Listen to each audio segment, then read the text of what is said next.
Alright, imagine this, you meet someone, they're wearing an amazing jacket, and you want to say something nice. But then you freeze because you're thinking, wait, will this sound weird? Will they think I'm being creepy? Should I just not say anything? Oh my gosh, yes. That awkward moment where you want to compliment someone but you're worried it'll come out wrong. Exactly. So today, we're talking about how to give compliments in English the right way. Because there's definitely a right way and a wrong way. Let's do this.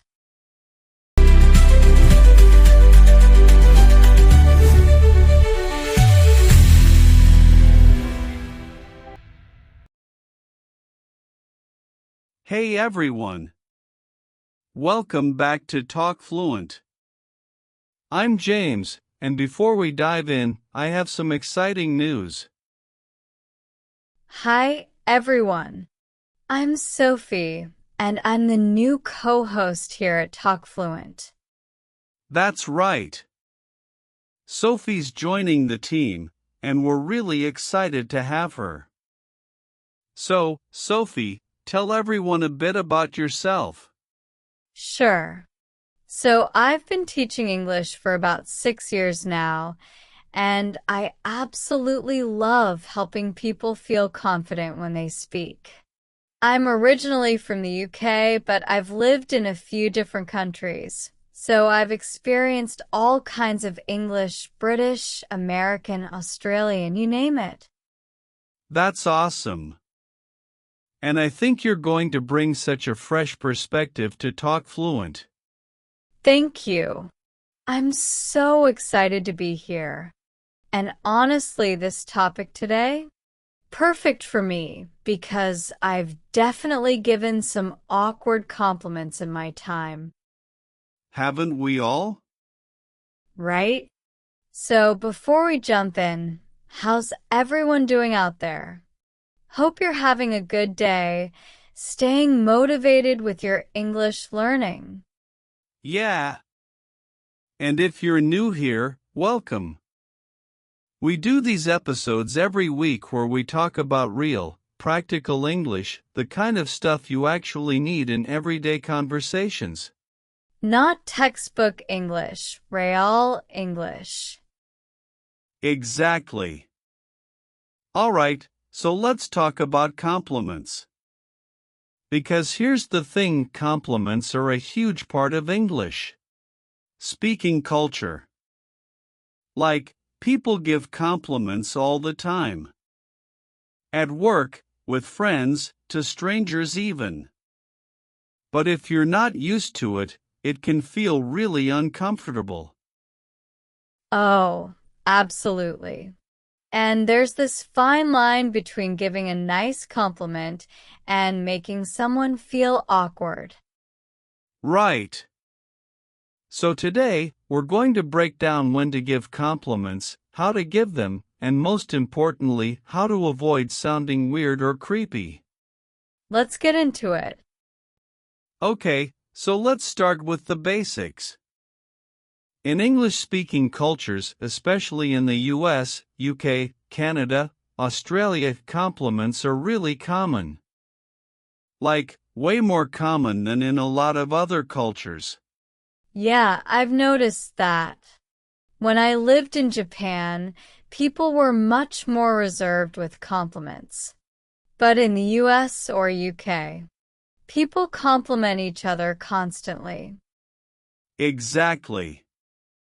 And if you're not used to it, it can feel strange. Like, why is this stranger telling me they like my shoes?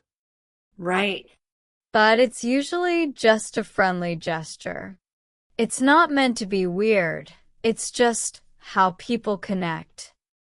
Exactly. So the first thing to understand is that compliments are normal. You're not being weird by giving one.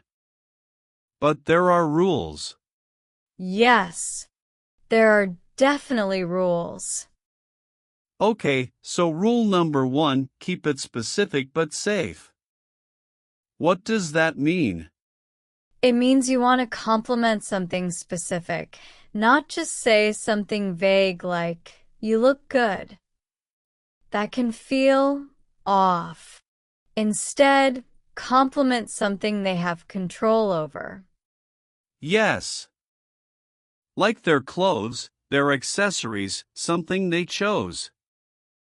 Not their body or physical features. That gets into weird territory really fast. Exactly. So instead of saying, you're so pretty, which can feel uncomfortable, say something like, I love your jacket. Where did you get it? Perfect.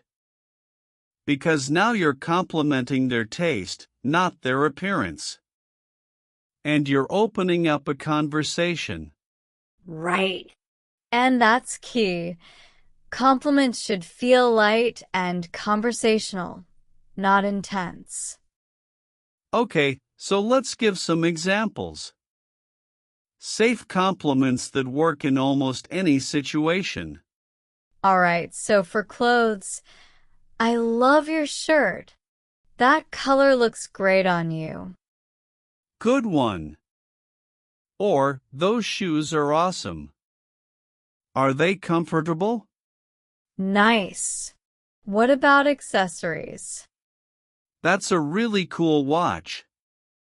Where'd you get it? Or, I love your bag. It's so practical. See? These are all safe because you're complimenting something they chose, not something they were born with. Exactly. Now, what about complimenting someone's work or skills? Oh, that's a great area for compliments. Because people love being recognized for their effort. Right. So at work, you could say something like, that presentation was really well done. Great job. Or, I really appreciate how organized you are. It makes everything so much easier.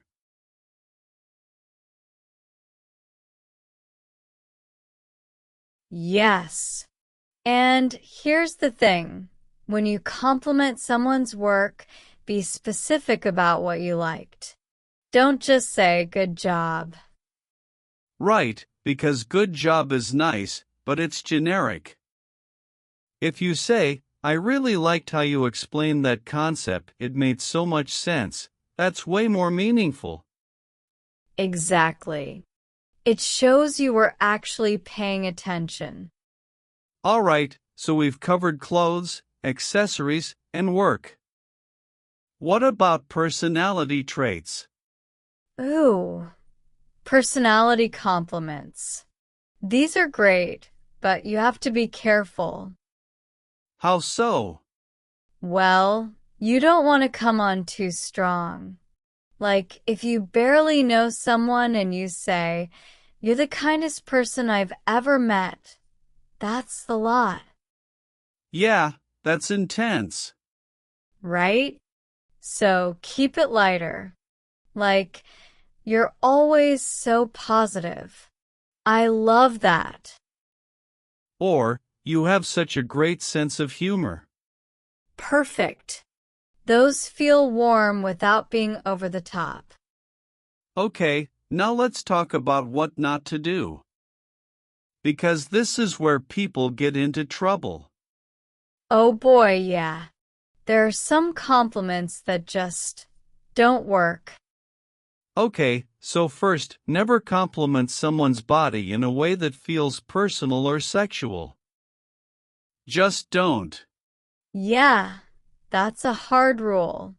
Like saying you have a great body to a coworker? Absolutely not. Right.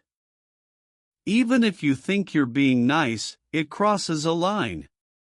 And honestly, even things like you look so young can be awkward depending on the context. Yeah, because some people take that as a compliment, but others might feel like you're commenting on their age in a weird way. Exactly. So just stick to safe topics. Clothes, accessories, skills, personality traits that are work appropriate. Another big one, don't over-explain your compliment. Oh, that's a good point. Like, if you say, I love your shirt, and then you keep talking about it for 5 minutes, it gets weird. Right. Just give the compliment, let them respond, and move on. Exactly. Keep it natural. Okay, what about cultural differences? Because compliments work differently in different cultures. Great question. So in American culture, compliments are super common and usually accepted with a simple thank you. Right. But in British culture, people often downplay compliments. Like if you say, I love your jacket, they might say, oh, this old thing? I've had it forever. Yeah, Brits are humble about compliments. We are. It's just how we're raised. We don't want to seem arrogant. And in some Asian cultures, people might reject a compliment outright because accepting it feels boastful. Exactly. So, if you're giving a compliment to someone from a different culture, just be aware that their response might not be what you expect. Right. They might deflect or downplay it, but that doesn't mean they didn't appreciate it. Exactly. All right, so let's talk about how to receive a compliment, because that's just as important. Oh, absolutely. A lot of English learners struggle with this. Right. So here's the simplest rule. When someone compliments you, just say thank you. That's it. You don't need to downplay it or reject it. Just accept it graciously. Exactly. Like if someone says, I love your shoes, don't say, oh, they're so old, or they were cheap. Just say, thank you. I really like them too. Perfect. And if you want to continue the conversation, you can add something like, thanks. I got them at this great shop downtown. Yes. That keeps the conversation going without making it weird. Alright, one more thing, compliments in professional settings. Because this is where things can get tricky. Oh, yeah. Workplace compliments are a whole different thing. Right. So in a professional setting, you want to keep compliments focused on work-related things. Skills, effort, results. Exactly. So instead of saying, you look great today, say something like, you did a fantastic job on that report. Right. Keep it professional and specific. And avoid anything that could be interpreted as flirting or inappropriate. Absolutely. Because in the workplace, you have to be extra careful. Yeah. When in doubt, stick to complimenting someone's work, not their appearance. Alright, I think we've covered a lot here. Let's do a quick recap and then wrap up. Sounds good. Okay, so to summarize, compliments are a normal part of English-speaking culture. Don't be afraid to give them. Right. Just keep them specific and safe. Compliment things people have control over. Their clothes, their work, their skills. Avoid complimenting someone's body or physical features in a way that feels personal. That gets weird fast. And when you receive a compliment, just say thank you. Don't downplay it or reject it. Exactly. Keep it simple, keep it genuine, and you'll be fine. And remember, compliments are meant to make people feel good. As long as your intention is positive and respectful, you're doing great. All right, that's it for today. Sophie, what did you think of your first episode? I loved it. This was so much fun. Awesome. And for everyone watching, we want to hear from you. Have you ever given or received an awkward compliment? What happened? Let us know in the comments. Yeah, we love hearing your stories. And hey, if you're enjoying TalkFluent and you want to support what we're doing, hit that subscribe button. It really helps us reach more English learners. And don't forget to turn on notifications so you never miss an episode. Thanks so much for hanging out with us today. Keep practicing, keep learning, and keep talking fluent. See you next time.